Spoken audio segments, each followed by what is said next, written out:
दोस्तों आपकी स्क्रीन के ऊपर एक क्वेश्चन दिख रहा है। क्या कह रहा है क्वेश्चन?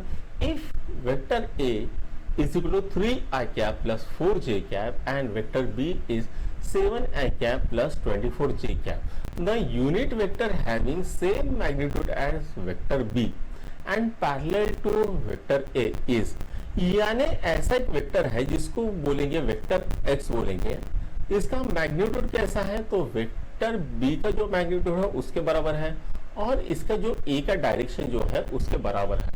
तो इसको आइए सॉल्व करते हैं। तो भाई वेक्टर ए जो है, ठीक है, सॉरी,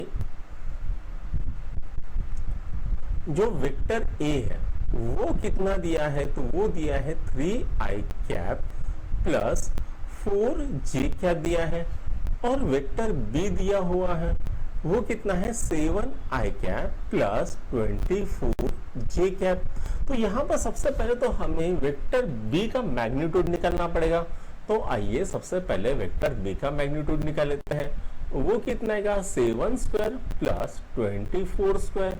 ये कितना आता है बच्चों? तो ये आता है 625, यानी 25 आ जाता है। तो वेक्टर बी का मैग्नीट्यूड निकल गया। आगे हमें वेक्टर ए की डायरेक्शन निकालनी है। तो हमें पता है बच्चों, जो वेक्टर होता है वो दो चीजों से बना होता है, एक तो होता है मैग्नीट्यूड और दूसरा होता है उसका डायरेक्शन। तो अगर मुझे डायरेक्शन निकालना है तो वेक्टर को उसके मैग्नीट्यूड से मुझे डिवाइड करना पड़ेगा। तो ये vector A upon magnitude of vector A आ जाएगा।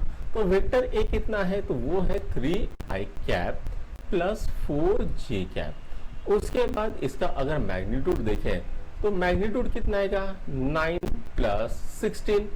तो ये आता है 3i cap plus 4j cap, कितना आएगा? 5। तो ये वेक्टर ए का डायरेक्शन आ गया है, ए क्या आ गया है। तो मुझे वेक्टर एक्स निकालना है।